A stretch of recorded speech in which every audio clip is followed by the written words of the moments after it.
मेरा नाम जूही है। मैं बहुत गरीब थी और लड़का बनकर एक सर्कस में काम करती थी।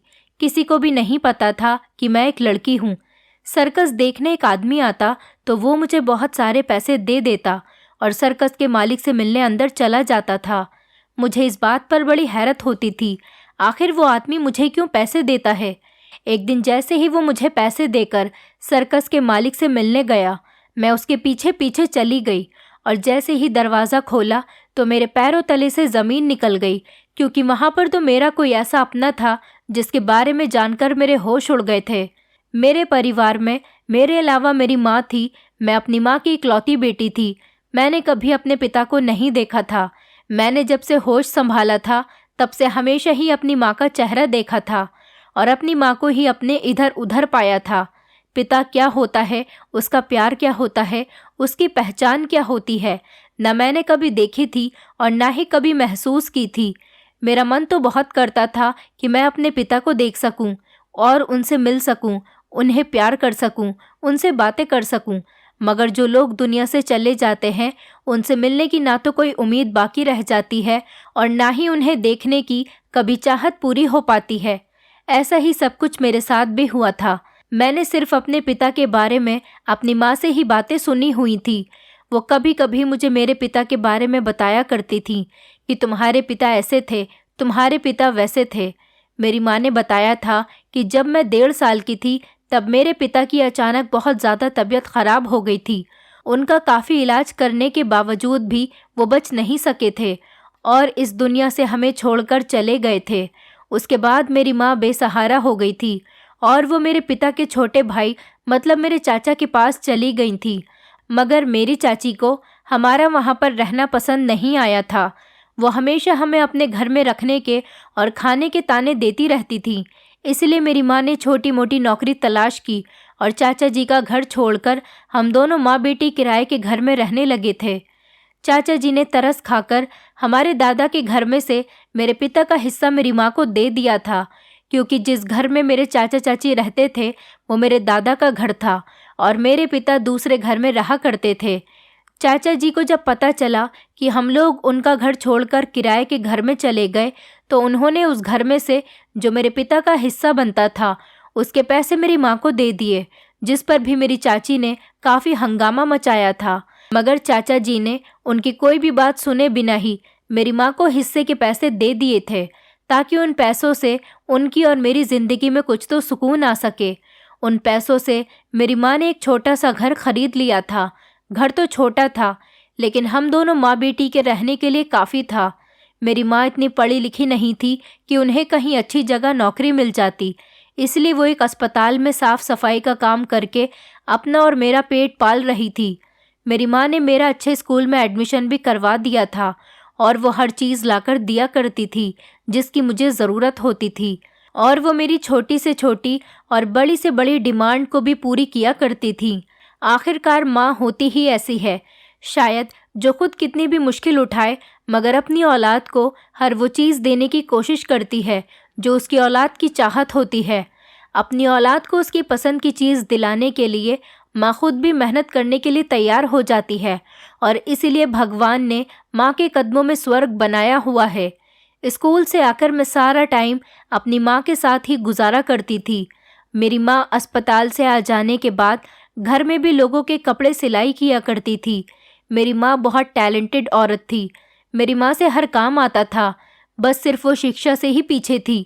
जब मैं छोटी थी तो उनका इतना ज़्यादा काम करने से मुझे गुस्सा आ जाता था और मैं चिढ़ने लगती थी। मैं चाहती थी कि वो सारे काम छोड़कर मेरे साथ टाइम स्पेंड किया करे। ऐसा नहीं था कि वो मेरे साथ टाइम स्पेंड नहीं करती थी, मगर मैं चाहती थी कि मेरे घर आ जाने के बाद वो बिल्कुल फ्री रहा करे और ये सारे काम भी ना किया करे। लेकिन वो क्या करती? अगर वो काम नहीं करती तो फिर घर का खर्च कैसे चलता? और ये बात वो मुझे समझा नहीं सकती थी। मैं गुस्से में उनसे कह दिया करती थी कि वो मुझे बिल्कुल भी प्यार नहीं करती, सिर्फ उनको अपने काम से ही प्यार है, इसलिए तो वो मेरे साथ टाइम स्पेंड नहीं करती।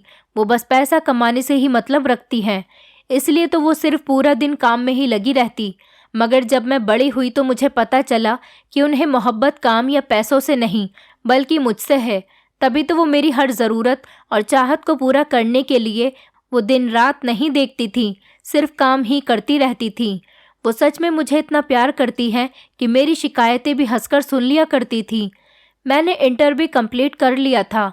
अब मेरी माँ मेरा कॉलेज में एडमिशन करवाना चाहती थी, मगर मुझे सिर्फ पढ़ाई ही नहीं करनी थी, उसके साथ मैं कुछ और भी करना चाहती थी जिससे पैसे कमाए जा सकते और मेरी माँ के कंधों का बोझ कुछ कम हो जाता।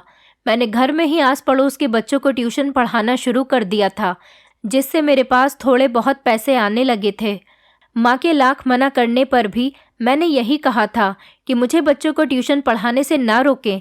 वैसे भी कॉलेज से आने के बाद मैं सारा दिन फ्री ही तो रहती हूँ, क्योंकि हम दोनों माँ बेटी का इतना कोई खाना पीना भी नहीं होता था। माँ दोपहर में खाना बना लिया करती थी तो वो शाम तक चलता था, और घर की सफाई भी एक बार लग जाती थी तो शाम तक चल जाती थी, क्योंकि घर में कूड़ा करकट करने वाला कोई ऐसा मौजूद ही नहीं था जिसकी वजह से घर गंदा हो सके। अगर ऐसे में मैं बच्चों को पढ़ा भी दूंगी तो मुझे कुछ पैसे ही मिल जाया करेंगे। मगर मेरी माँ का कहना था कि अभी मैं सिर्फ अपनी पढ़ाई पर ही ध्यान दूं। उनको लगता था कि कहीं मैं इन सब में पढ़कर अपनी पढ़ाई पर ध्यान देना कम ना कर दूं, लेकिन मैं अपनी माँ को यकीन दिलाती थी कि ऐसा नहीं होगा। मैं अपनी पढ़ाई में हमेशा ध्यान दूंगी। इसलिए मेरे बहुत ज़्यादा जिद करने के बाद उन्होंने मुझे बच्चों को ट्यूशन पढ़ाने की परमिशन दे दी थी। ट्यूशन पढ़ाने से मुझे इतने पैसे तो मिल जाते थे, मेरे कॉलेज के छोटे मोटे खर्चे मैं खुद ही कवर कर लिया करती थी, और इस बात से मैं काफ़ी खुश और बेफिक्र भी रहती थी, क्योंकि मुझे छोटी छोटी चीज़ों के लिए अपनी माँ के आगे हाथ नहीं फैलाना पड़ता था। और ज़्यादा न सही मगर कम ही सही, मैंने अपनी माँ का कुछ बोझ तो कम कर ही दिया था। मुझे खुश होता देखकर मेरी माँ भी बेफिक्र हो जाती थी। कुछ साल इसी तरह से गुजर गए थे और मेरा बीए भी कंप्लीट हो चुका था। पढ़ाई में मैं बचपन से ही बहुत इंटेलिजेंट रही थी, इसलिए हर बार मैं अच्छे नंबरों से ही पास आती थी। माँ मुझे ज़्यादा से ज़्यादा पढ़ाना चाहती थी। वो नहीं चाहती थी कि जिस तरह अपनी कम शिक्षा की वजह से जो मुश्किलें मेरी माँ ने उठाई थीं, वहीं उनकी बेटी ना उठाए। अगर उनके पास कोई अच्छी डिग्री होती तो वो इतनी मुश्किल ज़िंदगी कभी नहीं गुजारती, और ना ही उन्हें इतनी मेहनत और मुश्किलों का सामना करना पड़ता। हमारे यहाँ आज के ज़माने में कुछ ऐसे परिवार पाए जाते हैं जहाँ पर लड़कियों की शिक्षा पर ज़्यादा ध्यान नहीं दिया जाता। उन्हें अच्छी एजुकेशन इसीलिए नहीं दिलवाई जाती कि आगे जाकर उन्हें बनना तो हाउसवाइफ ही है और ससुराल को ही तो संभालना है। मगर सच मानो तो ये बात बिल्कुल गलत है। एक मर्द से ज़्यादा औरत की शिक्षा ज़्यादा ज़रूरी होती है, क्योंकि अगर औरत ज़्यादा पढ़ी लिखी होगी तो वो अपनी आने वाली जनरेशन को भी संभाल देगी। घर चलाने के लिए घरेलू कामों के साथ साथ शिक्षा हासिल करना भी बहुत ज़रूरी है, और ज़रूरत पड़ने पर ज़्यादा कुछ नहीं तो अपना बोझ खुद उठाने के काबिल अपनी बेटियों को ज़रूर बनाना चाहिए। मेरी माँ की तबीयत अब पहले से ज़्यादा ख़राब रहने लगी थी। काम भी उनसे अब नहीं होता था, मगर फिर भी वो कोई ना कोई काम करने की कोशिश में लगी रहती थी। और जब मैं अपनी माँ को काम करने से रोकती थी तो वो कहती कि हम काम नहीं करेंगे तो घर कैसे चलेगा। और एक तरह से मेरी माँ की ये बात बिल्कुल सही थी, क्योंकि घर उसी से चलता था जो मेरी माँ कमाती थी। और अब दिन ब दिन मेरी माँ की तबीयत बिगड़ती चली जा रही थी। मेरे कई बार के कहने पर भी वो अपनी दवाई नहीं लाती थी कि जो पैसे उनकी दवाई पर खर्च होते वो मेरी किसी ज़रूरत पूरी होने पर खर्च हो जाते। इसी तरह वक्त के साथ साथ मेरी माँ बीमार रहने लगी थी। अब तो वो हमेशा बिस्तर पर ही लेटी रहती थी, यहाँ तक कि उनसे खड़ा भी नहीं हुआ जाता था, और बार बार उठकर काम पर जाने की भी कोशिश करती रहती थी, और उनकी हिम्मत नहीं हो पाती थी। इसलिए अब जो करना था वो मुझे ही करना था। ट्यूशन से इतने पैसे नहीं मिलते थे कि सब कुछ हो सकता। मुझे अपनी माँ का इलाज करवाना था और उसके लिए मुझे काफ़ी सारे पैसों की ज़रूरत थी, और मुझे अपनी पढ़ाई भी जारी रखनी थी, क्योंकि ये मेरी माँ का सपना था। और ऊपर से घर के खर्चे भी काफ़ी थे, इसलिए थोड़े से पैसों से घर का खर्चा मुमकिन नहीं था। मुझे एक अस्पताल में रिसेप्शन की नौकरी भी मिली थी, लेकिन वहाँ से मुझे इतने पैसे नहीं मिल पाए थे कि घर के सारे खर्चे पूरे हो सकते। और अभी तक मेरी पढ़ाई भी कंप्लीट नहीं हुई थी ताकि कोई अच्छी नौकरी मुझे मिल सकती। बहुत सोचने के बाद मेरे दिमाग में एक ख्याल आया था, और मैं अपना पर्स उठाकर माँ को एक ज़रूरी काम के बारे में बताकर घर से निकल आई थी। और अब मैं वहीं पर जाने वाली थी जहाँ से मैं घर से सोचकर निकली थी। कुछ ही देर बाद मैं अपनी मौजूद जगह पर पहुँच चुकी थी। पांडे अंकल को मैं अच्छे से जानती थी। वो एक अच्छे और शरीफ इंसान थे। उनका बेटा मेरे कॉलेज में ही पढ़ता था। इसी वजह से मेरी उनसे अच्छी जान पहचान हो गई थी। मैंने उन्हें अपने घर की परेशानी के बारे में सब कुछ बता दिया तो उन्होंने मुझे अपने एक जानने वाले के बारे में बताया और वहां जाने के लिए कहा, और मैं उनके कहने पर वहां पर चली गई। वो एक सर्कस के मालिक थे।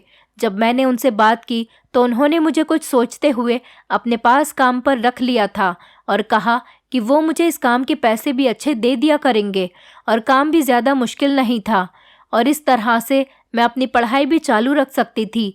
बस यही फ़ायदा मुझे इस नौकरी में सबसे ज़्यादा नज़र आया था।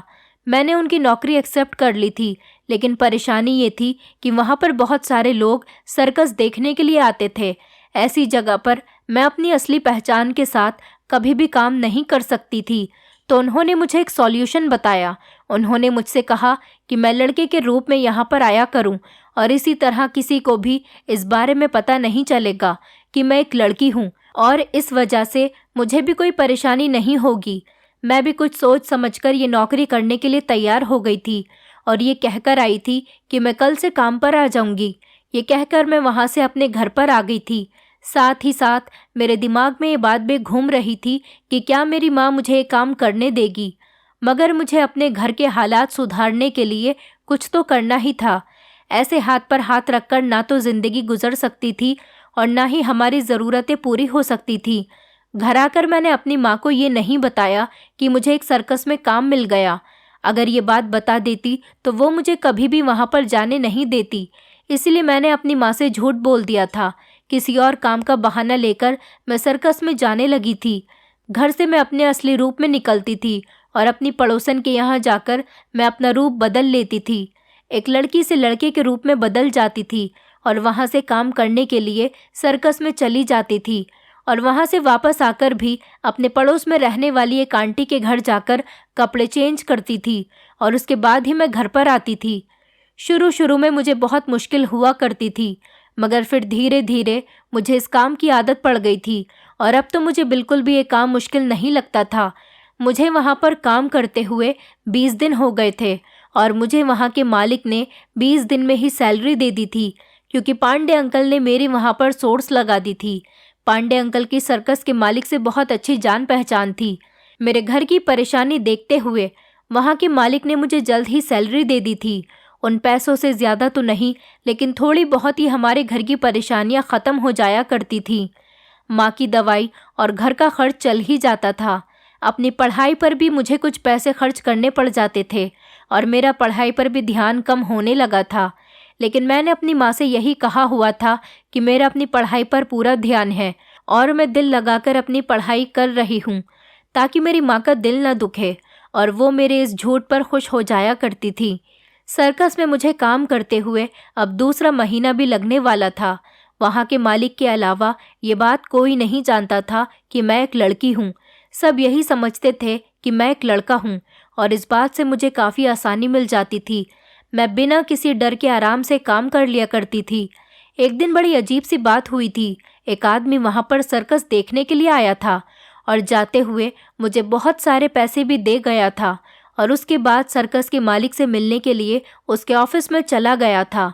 पहले तो मैंने उनसे पैसे लेने के लिए काफ़ी इनकार किया था, मगर वो ज़बरदस्ती मुझे पैसे देकर चले गए थे और वैसे भी मुझे पैसों की काफ़ी ज़रूरत भी थी, तो इसलिए मैंने वो पैसे रख लिए थे।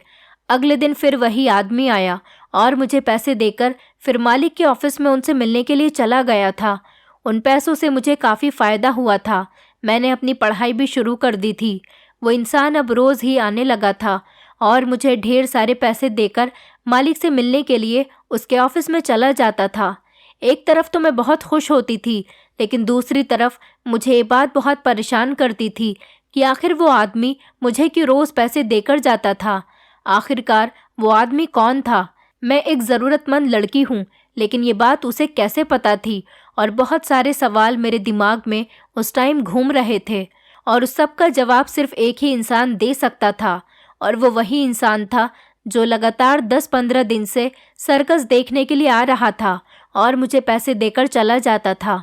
इस बारे में मैंने ना तो वहाँ पर किसी को बताया था और ना ही घर में अपनी माँ को ये बात बताई थी। वो तो पहले से ही मेरे काम करने से खुश नहीं थी, मगर ज़रूरत के हाथों मजबूर हो गई थी। और ऐसे में अगर उन्हें कुछ पता चलता तो वो मुझे कभी भी काम करने नहीं देती और ख़ुद बीमारी की हालत में भी काम करने के लिए चली जाती।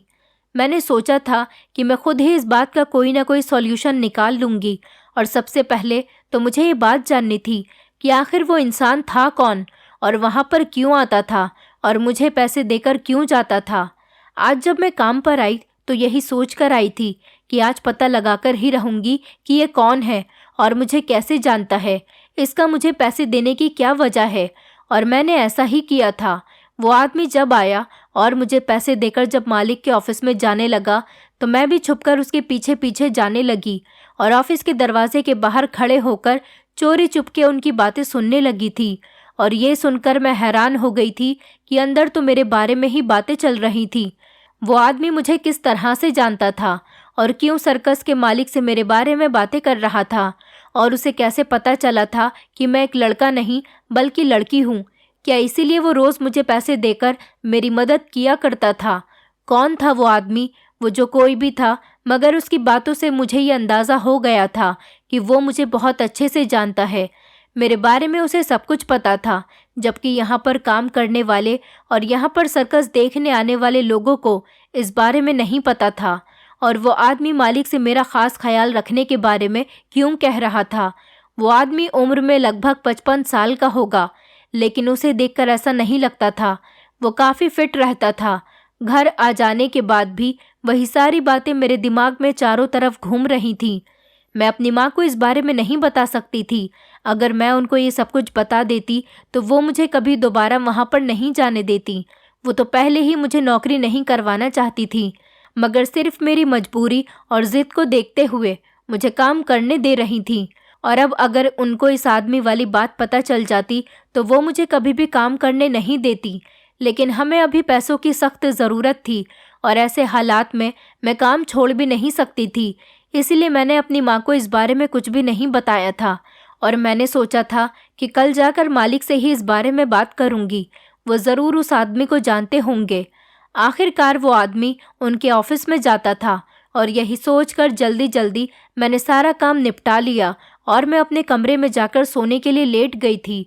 और अगली सुबह मैं टाइम से पहले ही अपने काम पर आ गई थी, क्योंकि मुझे मालिक से मिलकर इस आदमी के बारे में पूछना था। पहले तो मुझे ये डर था कि मेरी ऐसी बातें पूछने पर कहीं वो मुझे काम से ही ना निकाल दें। मैंने उन दोनों के बीच हुई बातें सुनी थी। सोचा कि छोड़ देती हूँ, इस बारे में नहीं पूछती हूँ, और इग्नोर करने की कोशिश करने लगी थी। मगर जब मुझे उस आदमी की कही हुई बातें याद आती फिर मेरा मन करता कि मैं पूछ ही लेती हूँ। ज़्यादा से ज़्यादा क्या होगा, मालिक मुझे नौकरी से ही निकाल देंगे। नौकरी तो मुझे दूसरी भी मिल जाएगी, मगर ये जानना तो बहुत ज़रूरी है कि वो है कौन और मुझे कैसे जानता है। आखिरकार क्यों वो मुझ पर इतनी मेहरबानी कर रहा था।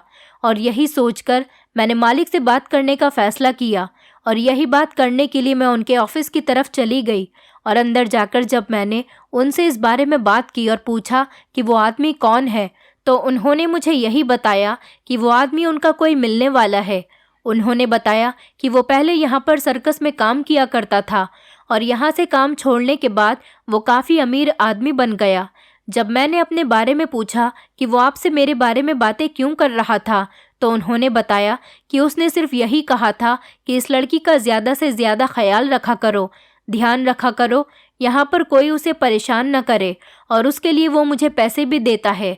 मैं मालिक के ऑफिस में उस आदमी के बारे में पूछने आई थी और वो उल्टा मुझसे ही सवाल कर रहे थे कि वो कौन है, क्या मेरा कोई रिश्तेदार है, जबकि मैं तो खुद मालिक से उस आदमी के बारे में पूछने आई थी।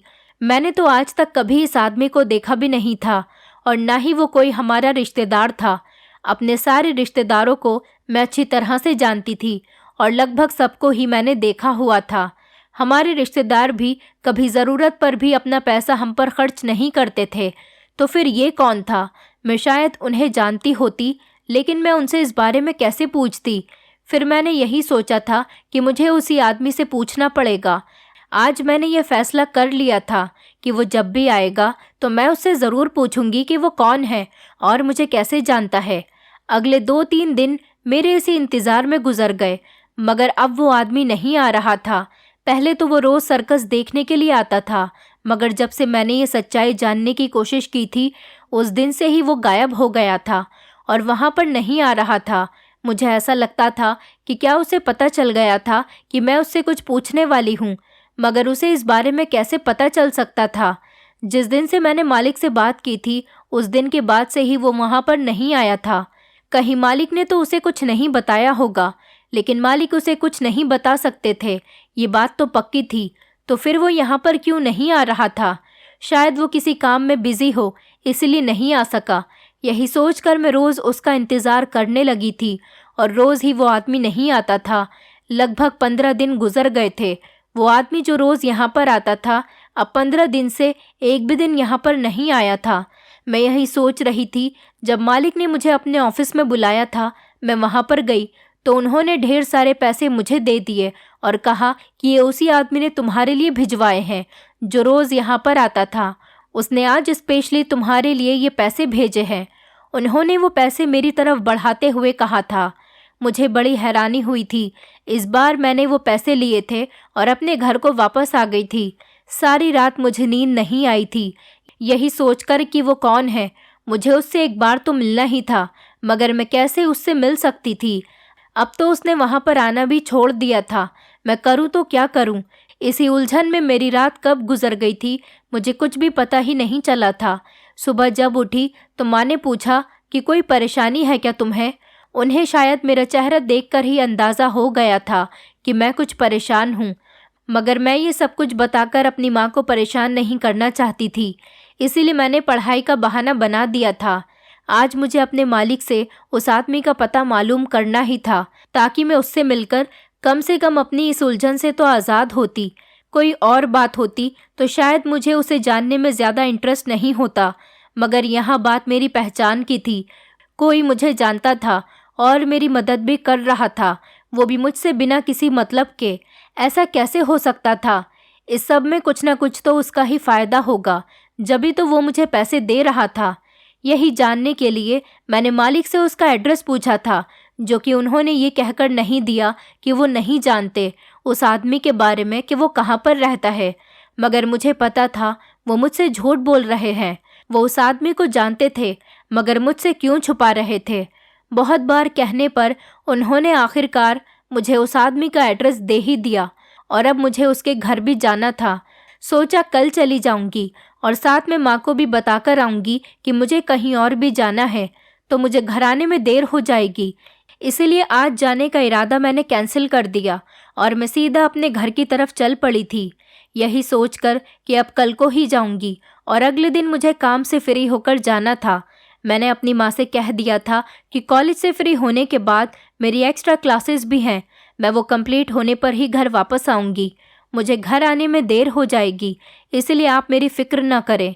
मालिक का दिया हुआ एड्रेस मेरे हाथ में ही मौजूद था और उसके घर को मैं ढूंढने लगी थी। आखिरकार मुझे वो घर भी मिल गया था। जब मैंने दरवाज़ा बजाया तो मैं दरवाज़ा खुलने का इंतज़ार करने लगी थी। काफ़ी देर इंतज़ार करने के बाद भी जब दरवाज़ा नहीं खुला तो मैंने फिर से दरवाज़ा बजाना शुरू कर दिया, मगर फिर भी किसी ने दरवाज़ा नहीं खोला था। मुझे बड़ी हैरत हुई थी कि कोई घर में मौजूद है तो फिर दरवाज़ा क्यों नहीं खोल रहा।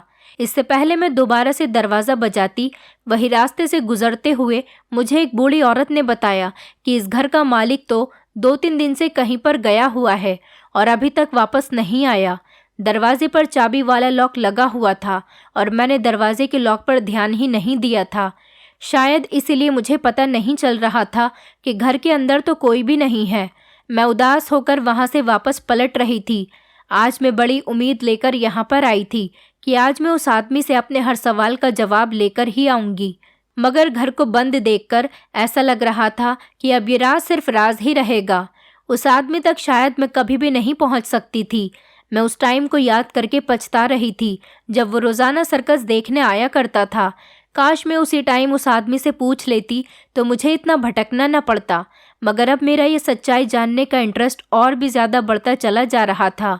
मैं ये सोचकर वहाँ से वापस लौट आई थी कि चलो आज नहीं तो फिर कभी यहाँ पर आकर उस आदमी के बारे में पता लगा लूँगी।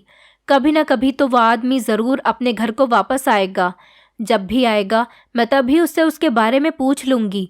और अब इस बात को काफ़ी दिन गुजर चुके थे। एक बार फिर से मालिक ने मुझे अपने पास बुलाकर पैसे दिए थे। अब की बार मैंने बड़ी खामोशी से उनसे पैसे लेकर अपने पास रख लिए थे। आज फिर मुझे उसके घर जाना था क्योंकि काफ़ी दिन गुजर चुके थे। अब वो आदमी ज़रूर अपने घर को वापस आ गया होगा। यही सोचकर मैं फिर से उनके घर के बाहर जाकर खड़ी हो गई थी, मगर आज फिर से कोई दरवाज़ा नहीं खोल रहा था। फिर मैंने वहाँ से गुजरते हुए एक लड़के से पूछा तो उसने मुझे बताया कि यहाँ पर रहने वाला आदमी काफ़ी दिनों से यहाँ पर वापस आया ही नहीं है। ऐसा कैसे हो सकता था? अब तो इस बात को काफ़ी दिन गुजर चुके थे। अब तक तो उसे वापस आ जाना चाहिए था, तो फिर वो आया क्यों नहीं? आज ही तो मालिक ने मुझे उसके दिए हुए पैसे दिए थे। अगर वो आया ही नहीं था तो फिर पैसे कौन देकर चला गया था? हो सकता है उसका कोई नौकर पैसे दे जाया करता हो। वो आदमी जानबूझकर मेरे सामने नहीं आना चाहता था। अब तो मुझे साफ साफ ऐसा ही लगने लगा था। मगर वो ऐसा क्यों कर रहा था और क्यों वो मुझसे भाग रहा था? और मैं उस दिन की तरह आज भी नाउमीद होकर उसके घर से वापस लौट रही थी।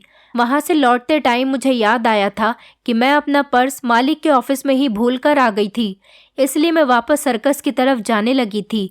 वहाँ से सारे लोग अपने अपने काम से फ्री होकर लगभग जा ही चुके थे।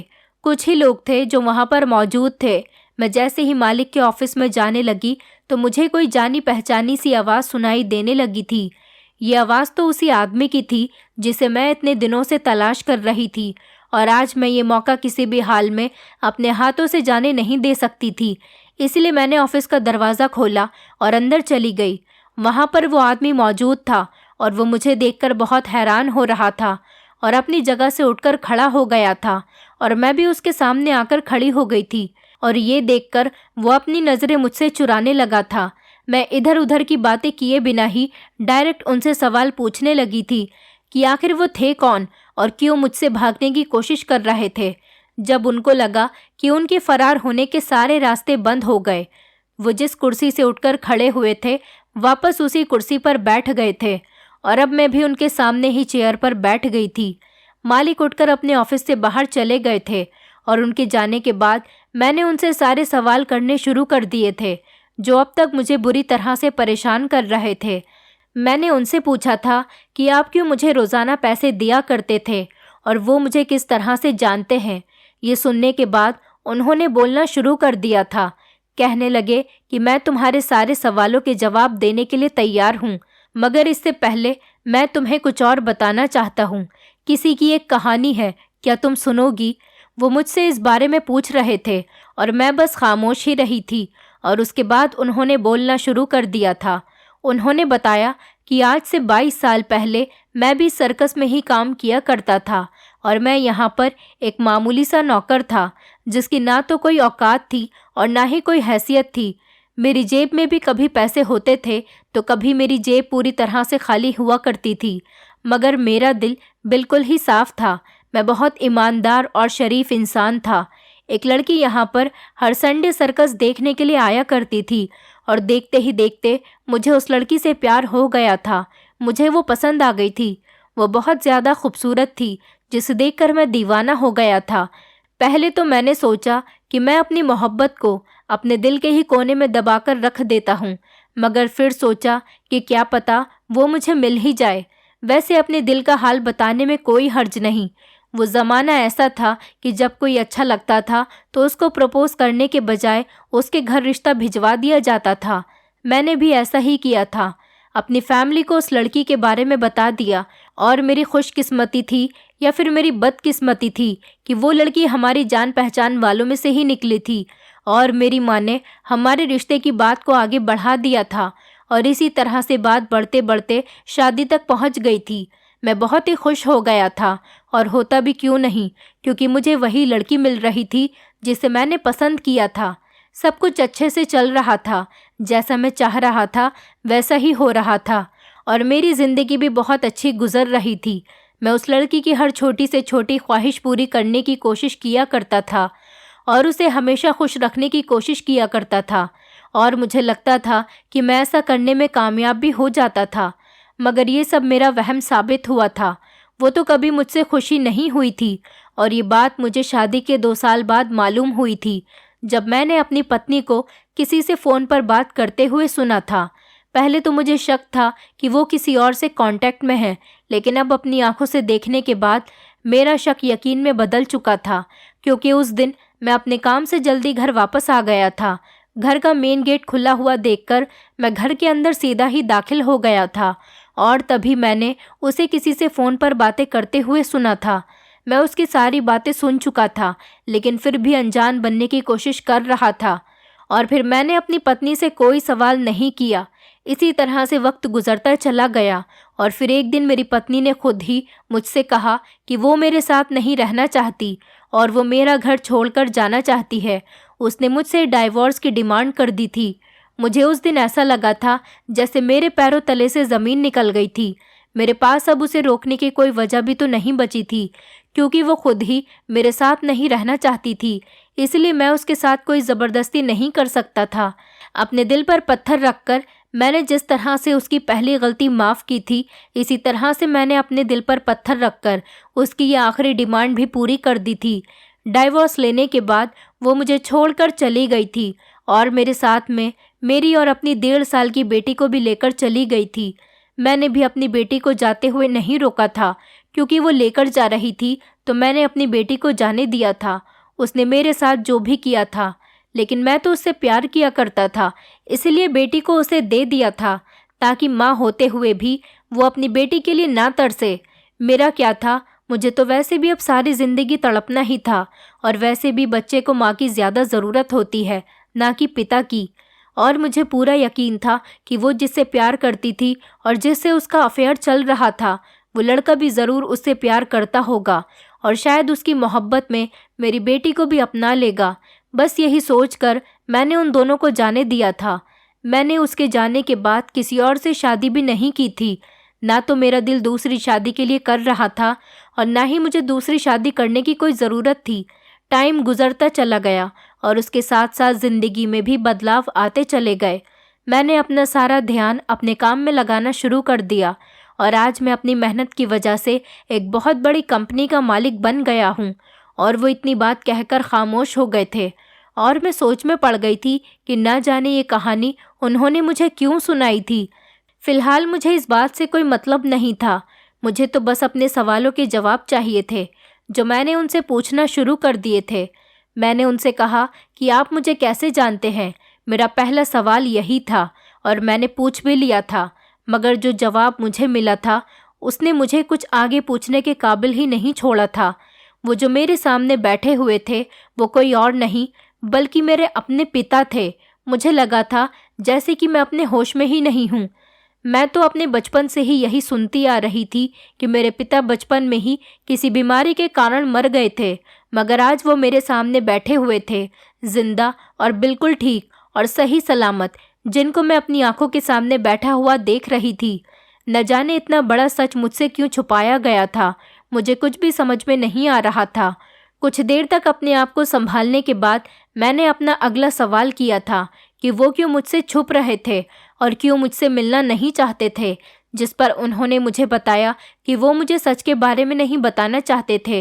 वो नहीं चाहते थे कि जो माँ जिसने मुझे सारी ज़िंदगी पाल पोस कर बड़ा किया और सारी ज़िंदगी मुझे संभाला, मैं उनको गलत समझने लगती और किसी भी वजह से उनसे नफ़रत करने लगती। वो तो ये समझ रहे थे कि इतने सालों से हम दोनों माँ बेटी अपनी ज़िंदगी में बहुत खुश हैं।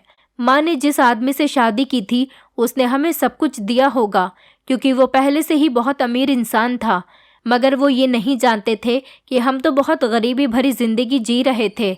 ज़िंदगी को ज़िंदगी नहीं बल्कि मजबूरी समझकर गुजार रहे थे। और ये बात उनको जब पता चली जब वो सर्कस पर अपने पुराने दोस्त से मिलने आए थे। मेरे माथे पर बना काला मस्सा जो बचपन से ही मेरे माथे पर बना हुआ था, वही निशान उन्होंने मेरे माथे पर देख लिया था। और फिर सर्कस के मालिक से पूछने पर उन्हें ये पता चला कि ये एक लड़की है जिसे पैसों की ज़रूरत थी और इसलिए ये लड़का बनकर यहाँ पर काम करती है, मगर यहाँ पर किसी को भी ये बात मालूम नहीं। उस दिन उनको लगा था कि ये कोई और लड़की नहीं बल्कि उनकी अपनी ही बेटी है। और फिर जब उन्होंने मेरे घर का और मेरे बारे में सारी डिटेल निकलवाई तो उन्हें मालूम हो गया था कि मैं उनकी अपनी ही बेटी हूँ। यही वजह थी कि वो मेरी मदद करने के लिए रोज़ मुझे पैसे देकर चले जाते थे और मालिक से हमेशा मेरा ख्याल रखने के लिए कहा करते थे। मैं जो सुन रही थी और जो देख रही थी, मुझे अपने कानों और आंखों पर भी यकीन नहीं हो रहा था कि आखिर वो जो कुछ भी मुझे बता रहे थे वो सब कुछ सच था और ना जाने ये सब कुछ क्या हो रहा था। अपनी आंखों से आंसू साफ करते हुए मैंने उनकी तरफ देखा तो उन्होंने मुझे खड़े होकर अपने गले से लगा लिया और मुझे चुप करवाने लगे और अपने हाथों से मेरे आंसू भी पोंछने लगे। कुछ वक्त इसी तरह से गुजर गया था। जैसे ही मुझे टाइम का अंदाज़ा हुआ, मैं उनसे अलग हुई और मैंने अपनी वॉच में टाइम देखा तो काफ़ी सारा टाइम गुजर चुका था और मुझे माँ की फ़िक्र हो रही थी, क्योंकि माँ भी मेरे इंतज़ार में घर में परेशान हो रही होगी और वो ज़रूर मेरे देर से घर जाने पर मुझ पर गुस्सा करेगी। मैं इतने सालों बाद अपने पिता से मिली थी तो मेरा दिल नहीं चाह रहा था कि मैं उनको छोड़कर चली जाऊं। न जाने कब से मैं अपने पिता की मोहब्बत के लिए तरस रही थी और आज अपने पिता को अपनी आंखों के सामने देखकर मेरे दिल में एक अजीब सही अरमान जाग रहे थे। मगर मेरी मजबूरी थी और मेरा जाना भी ज़रूरी था।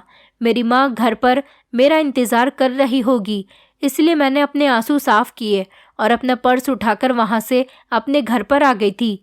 सारे रास्ते मेरे दिमाग में यही सब चल रहा था कि आखिर मेरी माँ ने मेरे पिता को क्यों छोड़ दिया था, वो भी किसी और मर्द के लिए, जबकि मेरे पिता तो उनसे बहुत मोहब्बत किया करते थे। और फिर उन्होंने मुझे ऐसा क्यों कहा कि मेरा पिता मर चुका है। इस बात की तो मुझे समझ आ चुकी थी कि वो भी पिताजी की तरह नहीं चाहती थी कि मैं भी उन्हें गलत समझूं। घर आकर मैंने इस बारे में अपनी माँ से कोई बात नहीं की थी। मैं नहीं चाहती थी कि ये बात मेरी माँ को पता चले और वो खुद को मेरी मुजरिम समझें और ना ही मेरे सामने शर्मिंदा हों। पिताजी से मेरी मुलाकात अब घर से बाहर ही हो जाया करती थी और अब तो मैंने सर्कस वाला काम भी अपने पिता के कहने पर छोड़कर अपनी पढ़ाई पर ध्यान देना शुरू कर दिया था। मैं घर से निकलती तो माँ को काम के बारे में कहकर जाती और घर से बाहर निकलते ही पिताजी से मिलने चली जाती थी। वहाँ पर बैठकर मैं पढ़ाई किया करती थी। कभी मेरे पिताजी मुझे मेरे बचपन की फ़ोटोज़ दिखाया करते थे तो कभी अपनी और माँ की शादी की।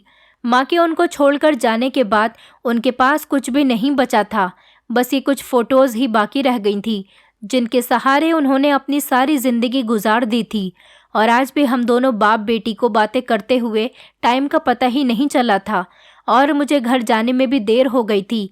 पिताजी ने कहा कि वो मुझे खुद घर छोड़ने के लिए जाएंगे, इसलिए आज मैं अपने पिता के साथ आई थी। माँ तो कब से मेरा इंतज़ार कर रही थी।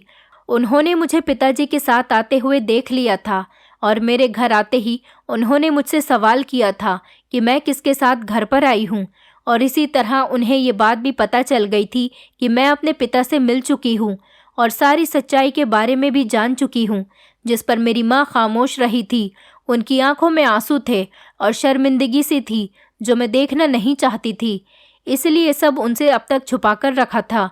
तब उन्होंने मुझे बताया था कि सारी गलती उन्हीं की थी।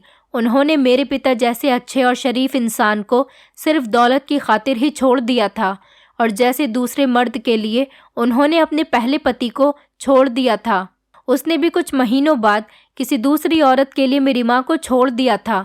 इसके बाद वो मुझे लेकर अलग रहने लगी थी। मुझे उन्होंने मेरे पिता को इसलिए नहीं सौंपा क्योंकि वो यही समझ रही थी कि पिताजी ने भी शायद दूसरी शादी कर ली होगी और उनके पास तो सब कुछ होगा, मगर मेरी माँ के पास सिर्फ मैं ही थी। इसलिए उन्होंने मुझे अपने साथ रखा और ये कहा कि मेरे पिता बचपन में ही मर गए थे और उनकी कोई फ़ोटो आज तक मुझे नहीं दिखाई थी कि कहीं वो मुझे मिल जाए और मैंने उन्हें पहचान लिया तो क्या होता। और यही वजह थी कि मैं उस टाइम पर उन्हें पहचान नहीं पाई थी। पिताजी माँ से मिलने के लिए घर पर आए थे और माँ ने पिताजी के साथ किए हुए हर दुख और गलती की माफ़ी मांग ली थी। मेरे पिता ने माँ का इलाज एक बड़े और अच्छे हॉस्पिटल में करवाना शुरू कर दिया और मुझे शहर की सबसे अच्छी यूनिवर्सिटी में एडमिशन दिलवा दिया। पूरे 6 महीने बाद माँ का सही से इलाज करवाने के बाद भी माँ हमें इस दुनिया से छोड़कर चली गई थी। मुझे अपनी माँ की मौत पर बहुत दुख हुआ था और अब मैं अपने पिता के साथ ही रहने लगी थी। मेरे पिता मेरा बहुत ख्याल रखते थे ताकि मुझे कभी अपनी माँ की कमी महसूस न हो, मगर माँ की जगह तो आज तक कोई भी नहीं ले पाया था। मैं उनके साथ खुश थी, मगर मुझे हमेशा अपनी माँ की याद आया करती थी और मैं उनको याद करके रोती रहती थी। जिंदगी में सब कुछ नहीं मिलता, मगर हाँ, कुछ न कुछ ज़रूर मिलता है। पहले मैं अपनी माँ के साथ रहती थी तो पिता नहीं थे, और अब मेरी ज़िंदगी में मेरे पिता आ गए थे तो मेरी माँ मुझे छोड़कर चली गई थी। मुझे माता पिता दोनों का प्यार एक साथ नहीं मिल सका था। कभी कभी हम बेहतरीन की तलाश में अपना बेहतर भी खो देते हैं। इसलिए कोशिश करें कि जो हमें मिल रहा है उसके साथ ही हमें अपनी ज़िंदगी खुशी खुशी गुजारनी चाहिए, और जो हमारी किस्मत में नहीं है उसे किस्मत का लिखा हुआ समझकर एक्सेप्ट कर लेना चाहिए। मैं अब अपने पिता के साथ खुश तो हूँ, लेकिन आज भी मुझे अपनी माँ की बहुत याद आती है। मेरे पिताजी ने मुझे अपनी ही कंपनी में अपने साथ काम पर लगा लिया और मैं अपने पिता की कंपनी संभाल रही हूँ। आज मेरे पास दौलत है और पिता का नाम भी साथ है, और मेरी ज़िंदगी अच्छी गुजर रही है। दोस्तों, उम्मीद करती हूँ आपको हमारी कहानी पसंद आई होगी। कहानी पसंद आई है तो वीडियो को लाइक करें, चैनल पर नए हैं तो चैनल को सब्सक्राइब करें, और हाँ, नोटिफिकेशन बेल को ज़रूर दबाएं ताकि अगली अपडेट सबसे पहले आपको मिले।